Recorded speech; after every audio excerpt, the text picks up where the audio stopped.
ibarat dua mata air yang sama-sama mengalirkan beningnya air kehidupan, namun satu dari pegunungan dan satu lagi dari lembah. Tampak serupa, tapi tak berasal dari sumber yang sama. Begitu pula perdebatan lama tentang Al-Quran dan Bible. Pendeta Bambang Nursena dengan suara tinggi menegaskan bahwa Al-Quran hanyalah jiplakan dari kitab sebelumnya. Namun Koh Donditan, seorang mu'alaf yang telah menyeberangi dua sungai keyakinan, mencoba menjernihkan air yang keruh itu. Dengan ketenangan dan pengetahuan dari dua sisi, ia menelusuri akar wahyu, bukan untuk membantah dengan emosi, tapi untuk menyingkap kebenaran yang selama ini tertutup kabut prasangka. Malam ini, dua pandangan berbeda akan bertemu dalam satu arus. Apakah Al-Quran benar menjiplak, atau justru meluruskan arus yang telah lama berbelok? Kisah-kisah yang tidak ada di dalam Quran, itu kok bisa sejarahnya muncul di tafsir Jalalain, di tafsir Tobari, di tafsir Ibnu Katsir. Dari mana? Sampai tahu bahwa cerita tentang Elias, cerita tentang Elisa, dari mana taunya? Kok sampai tahu bahwa istrinya bahwa ada keluarga Yohanes Pembaptis, Yahya, yang namanya Asba atau Elizabeth? Padahal di Quran nggak ada kata Elizabeth. Kok sampai muncul nama Elizabeth dari mana coba? Ya dari Bible, dari mana lagi kalau bukan dari Alkitab? Tapi kalau itu sudah dikutip oleh Ibnu Katsir, orang tidak lagi membahas Ibnu Katsir dapatnya dari mana.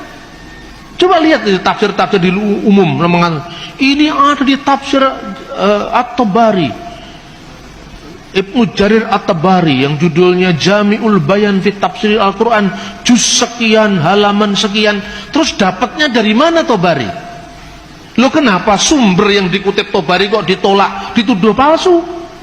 Padahal dia ngutip dari yang palsu tadi, ngutip dari yang dituduh palsu tadi.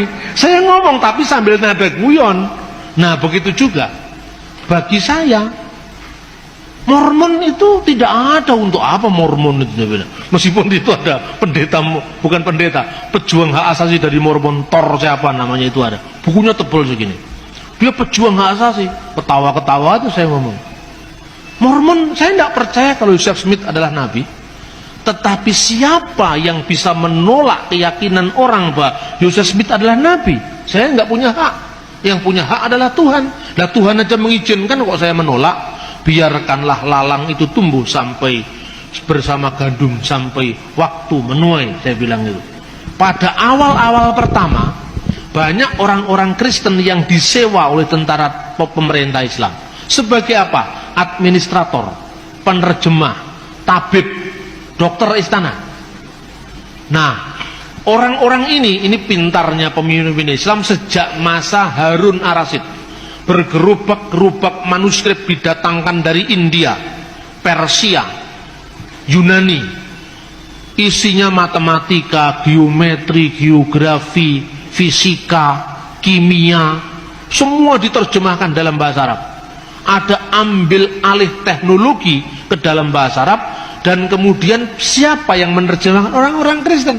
Sampai pada masa dinasti Abbasiyah, zamannya Khalifah Al-Ma'mun, penerjemah kekuatan itu ada di tangan orang-orang Kristen Syria Timur. Di Baghdad dibentuk yang namanya Baitul Hikmah. Ketuanya Hunain bin Isra, seorang anggota gereja Syria Timur. Itulah yang menerjemahkan karya-karya sastra termasuk teologi. Saat itu yang namanya Ahli Sunnah wal Jamaah belum muncul sampai dinasti Abbasiyah. Karena apa? Islam hanya punya kekuatan militer. Kalau dia mengatakan Allah itu memiliki sifat-sifat, itulah yang harus kita imani. Titik. Tidak pernah bertanya bagaimana hubungan sifat Allah dengan wujudnya, dengan zatnya. Tidak pernah. Baru itu dirumuskan ketika muncul gerakan Mu'tazilah. Karena pengaruh kuatnya filsafat Yunani, baru muncul Imam Asy'ari yang mengatakan asifatul laisatil dzat walahiyya ghairuha. Sifat Allah itu tidak sama dengan zatnya, tapi juga tidak beda dengan zatnya. Bagaimana itu? Bila kaif wala tasbih. Kita hanya bisa menyembahnya, mempercayainya, jangan bertanya bagaimana. Sekarang kalau dibilang Quran jiplak Bible, ya oke. kalau dibilang Quran jiplak Bible, di Quran ada nggak cerita Nuh mabok anggur, Enggak. telanjang? Enggak. Ada itu di Bible ada. Ada. Ada nggak di Quran cerita mengenai Nabi Harun bikin patung sapi yang disembah, berhala? Ada nggak di Quran? Nggak ada. Nggak ada? Ada nggak cerita di Quran Nabi Daud berzinah gitu sama Binor gitu? Ada seperti itu kok. Serius? Ada. Ada nggak di Quran begitu? Nggak ada Nggak dong. ada. Ada nggak cerita atau kisah di Quran Nabi Sulaiman alaihissalam musyrik? Musyrik? Musyrik? Nggak ada lah pasti. Ada nggak? Nggak ada. Di Bible ada. Ada nggak kisah di Quran Nabi Ayub diuji, kemudian menyalahkan Tuhan karena Tuhan yang menguji dia gitu? Nggak ada. Justru malah di situ kalau perspektif Islam ya yang saya pelajari, tentunya ya, sabar, kemudian bertakwa kepada Allah dan menyerahkan segala urusannya kepada Allah. Ada nggak di Quran kisah Nabi Lut yang menghamili 2 anak perempuannya? Kok bengong sih mukanya? Ada nggak di Quran cerita Nggak begitu? ada lah kok. Kalau nggak ada, terus bagaimana bisa dibilang Quran jiplak Bible gitu loh? Di Bible ceritanya begitu. Benar-benar ada di dalam. Mau dibuktiin? Biarkan nanti perspektif sahabat rukun sendiri yang observasi ya. Tinggal dicari aja, ada ya di Bible ada. Nah, kalau di Bible ceritanya begitu, di Quran ceritanya nggak begitu, terus dibilang jiplak gitu, hanya karena nama-namanya sama gitu. Al-Quran itu sebenarnya fungsinya 3. Pertama, musodik, membenarkan kitab-kitab yang sudah diturunkan. Tapi kitab-kitab yang sebelumnya diturunkan, apakah ini? Bukan gitu loh.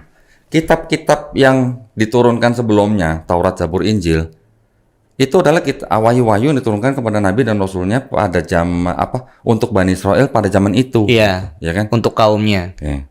Membenarkan, berarti memang Allah pernah menurunkan wahyu-wahyu itu kepada Nabi dan Rasulnya. Ditujukan untuk Bani Israel pada zaman itu. Gitu. Tapi kan tidak dijanjikan untuk dijaga. Sedangkan Nabi Musa tidak menulis Taurat. Nabi Daud tidak menulis Zabur. Nabi Isa tidak menulis Injil.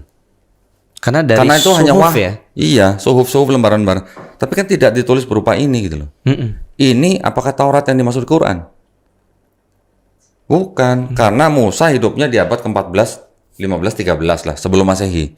Ini baru ada tahun 600 sebelum Masehi. Jauh sekali. Jauh kan? Injil juga begitu. Yesus anggap aja lah diangkat tahun 33 masih anggap aja. Gospel yang di sini itu baru ditulis kira-kira 35 sampai 40 tahun setelah nggak ada Yesus. Gapnya luar biasa ya, lumayan gitu loh. Jadi tidak bisa dibilang Taurat, Zabur, Injil yang disebut dalam Quran itu adalah ini gitu, nggak bisa. Namun begitu, di dalam ini masih ada kebenaran, masih ada sisa-sisa firman Tuhan, masih ada. Jadi memang kan misinya saudara kita Kristen kan memang ingin mengkristenkan semua orang. Karena misi dari salah satu ayat yang memang menjadi tanggung jawabnya ya. Amanat Agung. Matius 28:19. Karena itu pergilah. Jadikanlah semua bangsa muridku. Muridku itu maksudnya murid Yesus. Baptislah mereka dalam nama Bapa dan Putra dan Roh Kudus. Ternyata ayat itu menurut kalangan Kristen sendiri yang mendalami ilmu kritik teks, ternyata ayat itu adalah ayat sisipan. Seperti fajar yang perlahan menyingkap gelap malam, kebenaran pun akan menemukan jalannya meski tertutup kabut perdebatan. Suara lantang bisa menggema di telinga, tapi kebenaran sejati berbicara lembut di hati. Koh Donditan, dengan ketenangan mualafnya menyalakan lentera pengetahuan, sementara Pendeta Bambang tetap menjaga bara keyakinannya. Dua cahaya ini bertemu, bukan untuk saling memadamkan, tapi untuk menguji mana yang benar-benar datang dari langit. Dan akhirnya kita sadar, wahyu sejati tak bisa dijiplak, sebagaimana matahari tak bisa meniru sinar lilin. Karena kebenaran hanya bersinar dari sumber yang murni.